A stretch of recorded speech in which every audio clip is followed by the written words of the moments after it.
Hey, so it's 4 weeks post-op. Steph with my channel's called Just Leave It to Steph.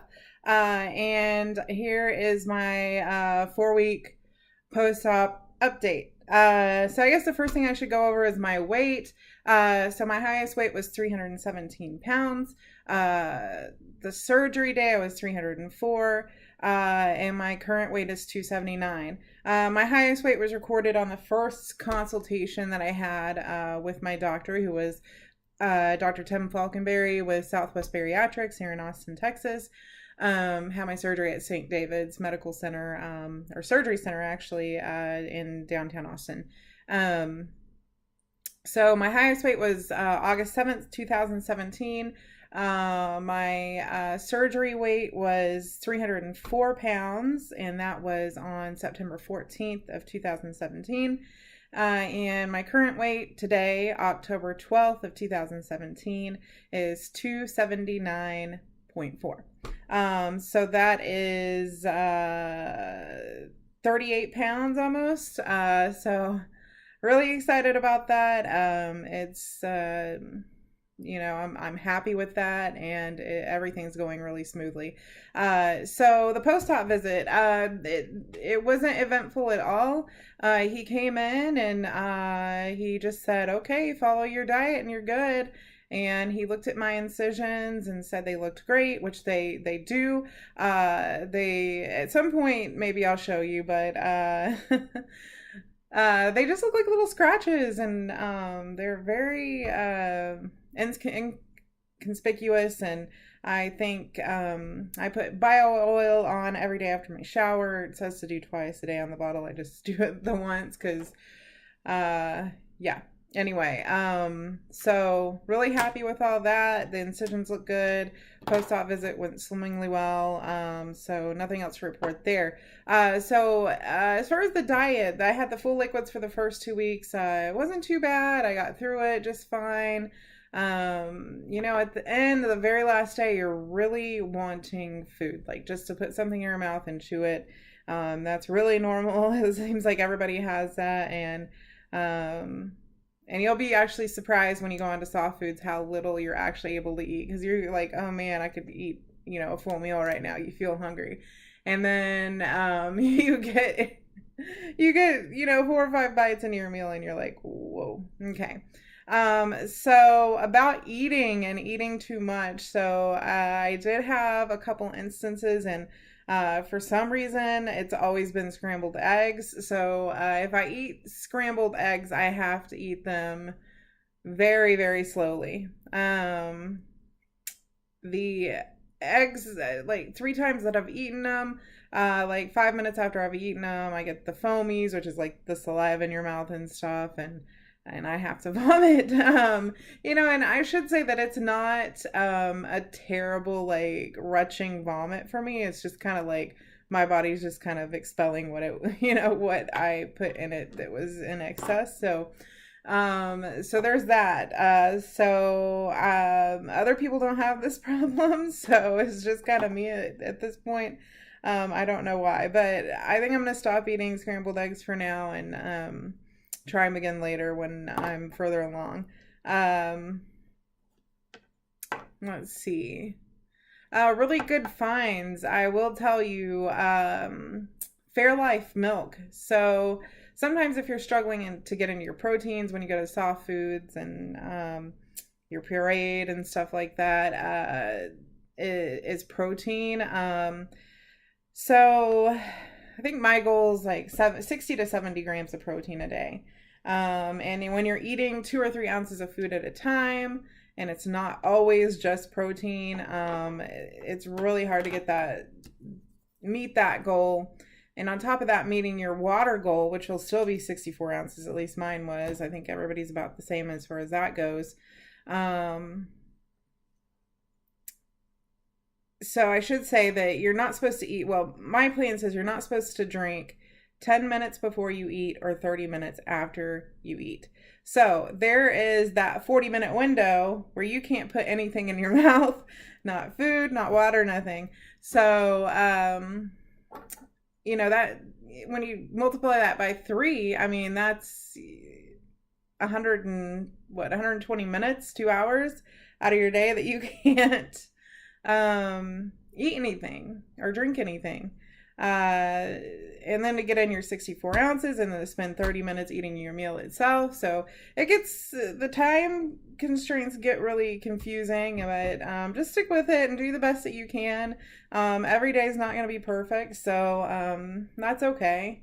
I'm alive. I feel good. And anyway, so there's that. So for you stomach sleepers, I know I've had this question from a couple of people, and they're asking, if they're stomach sleepers, how long until you can sleep on your stomach again? Some people they're like, oh, it was like 2 or 3 days after surgery, and I'm like, what? But I tried a little bit every night, starting at about the 2 week point. Mostly it was uncomfortable for me. It just kind of felt like I was stressing my incisions. So on the 3rd week, on the 21st day, I finally slept on my stomach with no discomfort or any kind of feeling at all in my incisions. So that was really good. So 21 days, that's how long it took me. Maybe you're the same. Maybe you're one of those that can do it a few days after surgery. And now the vitamins. Oh my gosh. So vitamins, you're going to spend a lot of time finding the vitamin that works for you. I will tell you that right now. I'm taking right now, my local grocery chain, which is called HEB here in Texas, has these little, they're almost like Flintstone vitamins, and but they're the store brand, and they taste really sweet and stuff, but I can get through them. They have what I need. They're only like $5 for 60 of them. So that's what I use. Use what you think is good for you. Like my bariatric practice gave me a list of all the things to look for in a multivitamin, and they actually did list on their list of acceptable vitamins this vitamin that I'm taking. I'm also taking B12. Also, I just use the store brand of it. It has to be sublingual, so I'm told. Some people haven't heard that before. My doctor said it had to be sublingual. And then I did start on calcium last week. There's on Amazon, I think it's called Kal, and it's calcium citrate. It's a 500 milligram chewable tablet. Also has vitamin D and magnesium in it. So there's that. And then I also just started today the omega-3. So I see this being a problem. This omega-3, so of course we're not supposed to take, pills and stuff like that. Most fish oil pills are going to be like horse pills. If you can even get it down, no telling how quickly your body can break that gel coating down to get it into your system. So my practice recommended the Core Omega, and it's like a liquid squeeze, and it tastes like orange flavored rotting fish. It's disgusting. It's awful. So I took it this morning. I can get it down for now, but eventually my body kind of builds up a resistance, I guess, to it. And things that I think are disgusting get harder and harder to take over time. I'm sure a lot of people are the same way. But I can see my body rejecting this very quickly. So I'm going to try to continue that. I might have to talk to my doctor about an alternative to the fish oils as far as that horrid squeeze gel oil. It's awful. It's awful. So there's the lowdown on vitamins. I'm feeling really good. I am, I started out hot on the walking, I will admit. I was trying to do like 3.5 miles every day.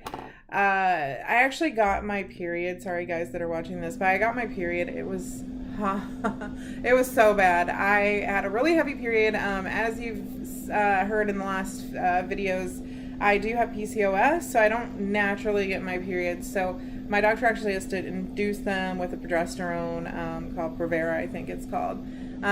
So you take this pill once a day for 10 days, and anywhere from 3 days to a week after you finish this regimen of pills, you start the most ungodly period you've ever had in your life.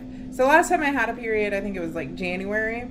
So as you can imagine, all that lining is building up in your uterus every month, and it's not getting shed like it should be. When you have 7 months worth of periods built up inside of there, it's Shark Week for sure. Like, it's bad. Like, be prepared to be able to change your pads or tampons, whatever you use. I used both. It was that bad. Be prepared to be in the bathroom every 2 hours at least to prevent any horrible accidents. So that was bad. If you have PCOS, if you have normal periods, whatever, you're a pro. But this PCOS stuff is for the birds, and I really hope that all this PCOS stuff starts going away as I lose weight, but we'll see. I think that's about it. I am still looking for jobs. I've actually applied to work at Progressive again. I actually worked there before I started back to Texas State for school. I want to go into claims. I really want to get into risk analysis. We'll see how that goes. I'll update you on that. I have a slight feeling something may not go to plan. I'll tell you more about that maybe in the next video. I have my interview tomorrow, so we'll see how that goes. And if something happens that I think is going to happen, I will tell you guys about it. But I don't want to jinx myself. So anyway, so I hope y'all have a great day. I know this is a relatively short video based on the other ones that I've posted, but everything's good. I feel good. Let me know if you have any questions. All right, bye.